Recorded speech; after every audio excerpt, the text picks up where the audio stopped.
ಪ್ರೀತಿಯ ವೀಕ್ಷಕರೇ, ನಿಮ್ಮೆಲ್ರಿಗೂ ನಮಸ್ಕಾರ. ನಾನು ಕೆಜೆ ಹಳ್ಳಿ ಸುರೇಶ್. ನಮ್ಮ ಸಮಾಜದಲ್ಲಿ ಏನಾಗ್ತಾ ಇದೆ, ಸಮಾಜದ ಆರೋಗ್ಯ ಯಾಕಿಷ್ಟು ಹದಗೆಡ್ತಾ ಇದೆ, ಅದರಲ್ಲೂ ನಗರಗಳಲ್ಲಿ ಯಾಕೆ ಪ್ರತಿದಿನವೂ ಕೊಲೆ, ಸುಲಿಗೆ, ದರೋಡೆ ಹೆಚ್ಚಾಗ್ತಾ ಇದೆ, ಕೊಲೆ ಪಾತಕಗಳ ಸಂಖ್ಯೆ ಮಿತಿ ಮೀರ್ತಾ ಇದೆ, ಇದಕ್ಕೆ ಕಾರಣ ಏನು ಅಂತ ಹೇಳಿ ನಾವು ಅಂದ್ರೆ ನಮ್ಮ ಸಮಾಜ, ನಮ್ಮ ವ್ಯವಸ್ಥೆ ಇದಕ್ಕೆ ಉತ್ತರವನ್ನು ಕಂಡುಕೊಳ್ಳದೆ ಇದ್ರೆ ಕಷ್ಟದ ದಿನಗಳು ನಮ್ಮನ್ನು ಮತ್ತೆ ಕಾಡುತ್ತವೆ. ಸ್ನೇಹಿತರೆ, ಬೆಂಗಳೂರಿನಲ್ಲಿ ತ್ರಿವಳಿ ಕೊಲೆ ಆಗಿದೆ. ಇಡೀ ನಗರವೇ ಬೆಚ್ಚಿ ಬಿದ್ದಿದೆ. ಪ್ರತಿದಿನವೂ ಕೊಲೆ ಆಗ್ತಾ ಇದೆ. ಬೆಂಗಳೂರಲ್ಲಿ ಕೊಲೆ, ಸುಲಿಗೆ, ದರೋಡೆ ಆಗ್ತಾ ಇದೆ. ಯಾಕೆ ಹಿಂಗೆ ನೋಡಿ, ಇವತ್ತು ಬೆಂಗಳೂರಿನ ಕಾಮಾಕ್ಷಿಪಾಳ್ಯ ಪೊಲೀಸ್ ಠಾಣಾ ವ್ಯಾಪ್ತಿಯ ಕೊಟ್ಟಿಗೆಪಾಳ್ಯದಲ್ಲಿ ಮೂವರ ಕೊಲೆ ಆಗಿದೆ. ಜೊತೆಗೆ ಒಬ್ಬ ಆತ್ಮಹತ್ಯೆ ಮಾಡ್ಕೊಂಡಿದ್ದಾನೆ. ಒಂದೇ ಕುಟುಂಬದವರು ಎಲ್ಲರೂ ನಿರ್ನಾಮ ಆಗಿ ಹೋಗಿದ್ದಾರೆ. ಮನೆ ಮಸಣ ಆಗಿದೆ. ಆ ಮನೆಯ ಯುವಕ ಮಾಡಿದ್ದಾದರೂ ಏನು? ಯಾಕೆ ತಮ್ಮವರನ್ನೇ ಕೊಲ್ಲುವಷ್ಟು ವಿಚಿತ್ರ ಮಾನಸಿಕತೆ ಅವನಿಗೆ ಬಂತು? ಇದರ ಹಿನ್ನೆಲೆ ಏನು? ಕೊಲೆಯ ಘಟನೆ ಏನು? ಇದೆಲ್ಲದರ ಬಗ್ಗೆ ತಿಳಿಸ್ತಾ ಹೋಗ್ತೀನಿ. ಅದಕ್ಕೆ ಮುಂಚೆ ನೀವಿನ್ನೂ ನಮ್ಮ ಈ ಚಾನಲ್ಗೆ ಸಬ್ಸ್ಕ್ರೈಬನ್ನು ಮಾಡ್ಕೊಳ್ತಾ ಇದ್ರೆ ದಯಮಾಡಿ ಸಬ್ಸ್ಕ್ರೈಬ್ ಮಾಡಿ, ಲೈಕ್ ಮಾಡಿ, ಶೇರ್ ಮಾಡಿ, ನಿಮ್ಮ ಅಭಿಪ್ರಾಯಗಳನ್ನು ತಿಳಿಸಿ. ಸ್ನೇಹಿತರೆ, ಬೆಂಗಳೂರಿನ ಕಾಮಾಕ್ಷಿಪಾಳ್ಯ ಪೊಲೀಸ್ ಠಾಣಾ ವ್ಯಾಪ್ತಿಯ ಕೊಟ್ಟಿಗೆಪಾಳ್ಯ, ಆ ಮನೆಯಲ್ಲಿ 4-5 ಜನ ಸದಸ್ಯರು. ಪ್ರಶಾಂತ್ ಅನ್ನುವಂತ ಒಬ್ಬ ಯುವಕ, ಮದುವೆಯಾಗದ ಯುವಕ, ಜೊತೆಗೆ ಮಂಗಳಮ್ಮ ಅವರ ತಾಯಿ, ಜೊತೆಗೆ ಅಜ್ಜಿ, ಸತೀಶ್ ಅಂತ ಅವರ ಮಾವ, ಆಮೇಲೆ ಚಿಕ್ಕಣ್ಣ ಅಂತ ಹೇಳಿ ಅವರ ತಂದೆ. ಈ ಪ್ರಶಾಂತ್ ಡ್ರೈವಿಂಗ್ ಕೆಲಸ ಮಾಡ್ತಾ ಇರ್ತಾನೆ. ನಿನ್ನೆ ಡ್ರೈವಿಂಗ್ ಕೆಲಸ ಮುಗಿಸ್ಕೊಂಡು ಮನೆಗೆ ಬಂದಿದ್ದ. ಮನೆಯಲ್ಲಿ ಎಲ್ಲರ ಜೊತೆ ಚೆನ್ನಾಗೇ ಇದ್ದ. ಬೆಳಗ್ಗೆ ಎಂದಿನಂತೆ ಎಲ್ಲರೂ ಮನೆಯಲ್ಲಿರ್ತಾರೆ. ಚಿಕ್ಕಣ್ಣ, ಮನೆಯ ಹಿರಿಯ ಚಿಕ್ಕಣ್ಣ ಅವರು ಒಂದು ಲ್ಯಾಂಡ್ರಿ ಶಾಪ್ ಅನ್ನು ಇಟ್ಕೊಂಡಿದ್ದಾರೆ. ಆ ಒಂದು ಶಾಪ್ಗೆ ಹೋಗೋದಿಕ್ಕೆ ರೆಡಿ ಆಗ್ತಾರೆ. 8:30ಕ್ಕೆ ಅವರು ಲ್ಯಾಂಡ್ರಿ ಶಾಪ್ಗೆ ಹೊರಡ್ತಾರೆ. ಹೊರಟು ಹೋದ ಮೇಲೆ ಮನೆಯೇ ಒಂದು ರೀತಿ ರಣರಂಗ ಆಗಿ ರೂಪುಗೊಂಡಿರುತ್ತೆ.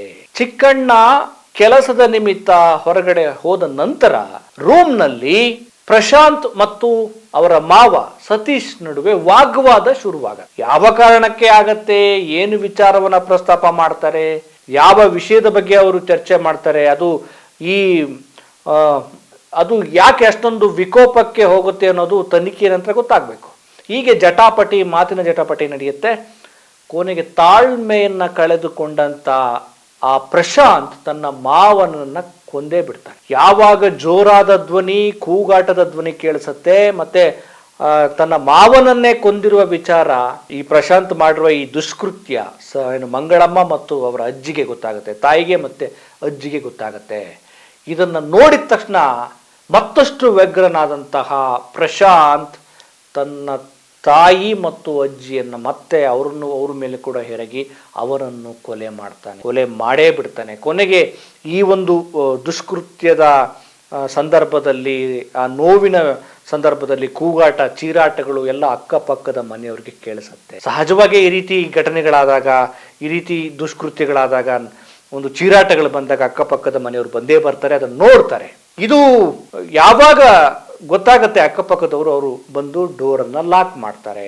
ಹಾಗೆ ನೋಡಿದ್ರೆ ಪ್ರಶಾಂತ್ಗೆ ಈ ವಾಗ್ವಾದ ಆಗಿ ತನ್ನ ಮಾವನನ್ನ ಕೊಂದಿರ್ತಾನಲ್ಲ, ಆ ಒಂದು ಸಿಟ್ಟಿನಿಂದ ಬಹುಶಃ ತಂದೆ ಮತ್ತು ಅಜ್ಜಿನ ಕೊಲೆ ಮಾಡ್ಬೇಕನ್ನೋ ಉದ್ದೇಶ ಇರುತ್ತೆ ಏನೋ ಗೊತ್ತಿರಲ್ಲ. ಇವ್ರು ನೋಡ್ಬಿಟ್ರು ಅನ್ನೋ ಕಾರಣಕ್ಕೋಸ್ಕರ ಕೊಂದ್ಬಿಡ್ತಾನೆ.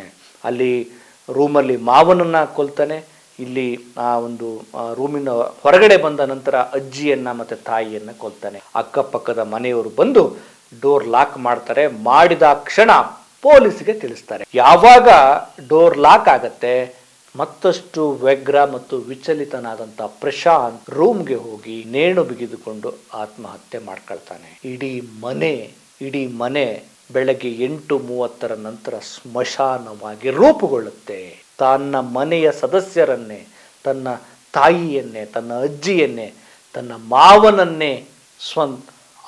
ಮಾವನನ್ನೇ ಪ್ರಶಾಂತ್ ಕೊಂದು ಬಿಡ್ತಾರೆ. ಯಾವಾಗ ಪೊಲೀಸರ ವಿಚಾರ ಈ ಗಮನಕ್ಕೆ ಬಂದ ನಂತರ ಸಹಜವಾಗಿ ಪೊಲೀಸರು ಬರ್ತಾರೆ, ಎಲ್ಲ ನೋಡ್ತಾರೆ. ಅವನು ಪ್ರಶಾಂತ್ ನೇಣು ಹಾಕೊಂಡಿರೋ ವಿಚಾರ ಗೊತ್ತಾಗತ್ತೆ. ಒಟ್ಟು 3 ಕೊಲೆ, 1 ಆತ್ಮ. ಈ ವಿಚಾರವನ್ನ ತನಗೇನೂ ಗೊತ್ತಿಲ್ಲದೆ ತನ್ನ ಪಾಡಿಗೆ ಒಂದು ಲ್ಯಾಂಡ್ರಿ ಶಾಪ್ ಅಲ್ಲಿ ಕೆಲಸ ಮಾಡ್ತಿದ್ದಂತ ಚಿಕ್ಕಣ್ಣನಿಗೆ, ಯಾಕೆಂದ್ರೆ ಚಿಕ್ಕಣ್ಣನಿಗೆ ಯಾವ ಸುಳಿವೂ ಕೂಡ ಗೊತ್ತಿರಲ್ಲ ಇಂಥದ್ದೊಂದು ಅನಾಹುತ ತನ್ನ ಮನೆಯಲ್ಲಿ ನಡೆಯುತ್ತೆ ಅಂತ. ಮಾಧ್ಯಮಗಳು ಚಿಕ್ಕಣ್ಣನನ್ನ ಪ್ರಶ್ನೆ ಮಾಡ್ತಾರೆ, ಯಾಕೆ ಈ ರೀತಿ ನಿಮ್ಮ ಮಗ ಮಾಡ್ದ, ಅವನೇನಾದ್ರು ಗಲಾಟೆ ಮಾಡ್ಕೊಂಡಿದ್ನಾ ಅಥವಾ ಏನಾದ್ರು ಬೇಸರ ಇತ್ತಾ, ಏನಾದ್ರು ಜಗಳ ನಡೀತಾ ಇತ್ತಾ ಅಂತ ಕೇಳಿದ್ರೆ ಏನೂ ಇರಲಿಲ್ಲ, ಅವ್ನು ಡ್ರೈವಿಂಗ್ ಕೆಲಸ ಮಾಡ್ತಾ ಇದ್ದ, ನನಗೇನಾದ್ರೂ ಈ ರೀತಿ ಘಟನೆ ಆಗಿದ್ರೆ ಅಥವಾ ರಾತ್ರಿ ಏನಾದರೂ ಜಗಳ ಆಗಿದ್ರೆ ನಾನು ಬೆಳಗ್ಗೆ ಶಾಪ್ಗೆ ಹೋಗ್ತಾನೆ ಇರಲಿಲ್ಲ, ನಾನು ಮನೆಯಲ್ಲೇ ಇದ್ದು ಅದನ್ನು ನಿಭಾಯಿಸ್ತಾ ಇದ್ದೆ ಅಂತ ಹೇಳಿ ಚಿಕ್ಕಣ್ಣ ಹೇಳ್ತಾರೆ. ಮತ್ತೆ ನಿಮ್ಮ ಮಗ ಈ ರೀತಿ ಮಾಡೋದಕ್ಕೆ ಏನು ಕಾರಣ ಅಂದರೆ ನನಗೆ ಗೊತ್ತೇ ಇಲ್ಲ ಅಂತ ಹೇಳಿ ತಮ್ಮ ಅಮಾಯಕತನವನ್ನು ಅವರು ವ್ಯಕ್ತಪಡಿಸ್ತಾರೆ. ಜೊತೆಗೆ ಇನ್ನೊಂದು, ನಾನೇನಾದರೂ ಇದ್ದಿದ್ರೆ ನನ್ನನ್ನು ಅವನು ಸಾಯಿಸ್ಬಿಡ್ತಿದ್ನೇನೋ ಅನ್ನುವಂಥ ಆತಂಕವನ್ನೂ ಕೂಡ ವ್ಯಕ್ತಪಡಿಸ್ತಾರೆ. ಈ ಘಟನೆಯ ಶಾಕ್ನಿಂದ ಅವರೇನು ನೋವನ್ನು ವ್ಯಕ್ತಪಡಿಸ್ಬೇಕು ಅಥವಾ ಏನು ಹೇಳಬೇಕೋ ಗೊತ್ತಾಗ್ತಾ ಇಲ್ಲ ಚಿಕ್ಕಣ್ಣಗೆ. ಇವರು ಕುಣಿಗಲ್ಲು ಮೂಲದವರು ಅಂತ ಹೇಳಲಾಗ್ತಾ ಇದೆ. ಈಗ ಚಿಕ್ಕಣ್ಣನವ್ರನ್ನ ಎನ್ಕ್ವೈರಿ ಮಾಡ್ತಿದ್ದಾರೆ. ಬದುಕಿ ಉಳಿದವರು ಚಿಕ್ಕಣ್ಣ, ಹೊರಗಡೆ ಹೋದ ಕಾರಣಕ್ಕೋಸ್ಕರ ಅವ್ರು ಬದುಕಿದ್ದಾರೆ. ಒಂದಷ್ಟು ಪ್ರಾಥಮಿಕ ಮಾಹಿತಿಯನ್ನ ನಾವು ಕಲೆ ಹಾಕೋ ಪ್ರಯತ್ನವನ್ನು ಮಾಡಿದಾಗ ಅಲ್ಲಿನ ಪೊಲೀಸರು ಮತ್ತೆ ಅಲ್ಲ ಎನ್ಕ್ವೈರಿ ಮಾಡಿದ ಸಂದರ್ಭದಲ್ಲಿ ಗೊತ್ತಾದ ವಿಚಾರ ಏನು ಅಂದ್ರೆ, ಇವನು ಅವಾಗವಾಗ ಮನೆಗೆ ಬರ್ತಾ ಇದ್ದ, ಜೊತೆಗೆ ಮಾನಸಿಕ ಖಿನ್ನತೆಯಿಂದ ಪ್ರಶಾಂತ್ ಬಳಲ್ತಾ ಇದ್ದ ಅನ್ನುವಂಥ ವರದಿ ಕೂಡ ಬರ್ತಾ ಇರುವಂಥದ್ದು. ಸ್ನೇಹಿತರೆ ನೋಡಿ, ಯಾವುದೋ ಒಂದು ಕೆಟ್ಟಗಳಿಗೆ ಮನುಷ್ಯ ಕೋಪದಲ್ಲಿ ಮೂಗನ್ನ ಕೊಯ್ಕೊಳ್ಬಾರ್ದು ಅಂತ ಒಂದು ಗಾದೆ ಇದೆ. ನಿಜ, ಮನುಷ್ಯನಿಗೆ ಒತ್ತಡ, ಆಘಾತ, ನಮ್ಮ ಅಭಿಪ್ರಾಯಗಳನ್ನು ಒಪ್ಪೋದಿಲ್ಲ ಅನ್ನುವಂಥ ಒಂದು ಸಿಟ್ಟು, ಹತಾಶೆ, ನನ್ನನ್ನು ಅರ್ಥ ಮಾಡ್ಕೊಳ್ಳಲ್ಲ ಅನ್ನುವಂಥ ವಿಚಾರಗಳು, ಏನೇನೋ ವಿಚಾರಗಳು ಮನುಷ್ಯನ ಮನಸ್ಸನ್ನ ಮೇಲೆ ಬಹಳ ಪರಿಣಾಮ ಬೀರುತ್ತವೆ. ಮನುಷ್ಯ ಅದೆಲ್ಲವನ್ನು ಕೂಡ ಸಾವಧಾನ, ಅತ್ಯಂತ ಶಾಂತ ಸ್ಥಿತಿಯಿಂದ ಬೇಸರದ ನುಡಿಗಳು, ಬೇಸರದ ಸಂದರ್ಭಗಳು, ಆಘಾತಗಳು, ಅಪಘಾತಗಳು, ನಿಂದನೆಗಳು, ಕಷ್ಟದ ಸಂದರ್ಭಗಳು ಬರುತ್ತವೆ. ಅದೆಲ್ಲವನ್ನು ಕೂಡ ಅತ್ಯಂತ ಸಮಾಧಾನ, ನಿರ್ಲಿಪ್ತ ಸ್ಥಿತಿಯಿಂದ ಅದನ್ನ ನೋಡುವ, ಅದನ್ನ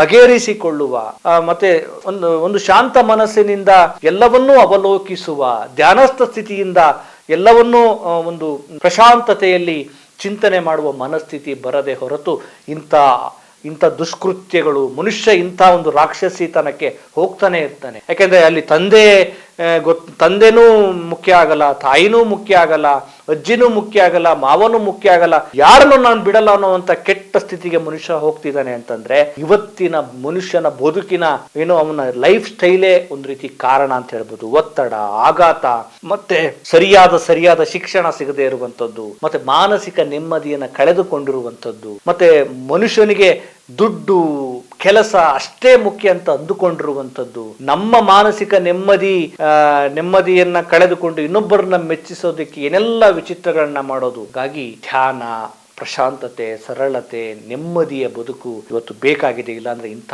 ಕೊಲೆಗಳು, ಅನಾಹುತಗಳು ನಡೀತಾ ಇರ್ತವೆ.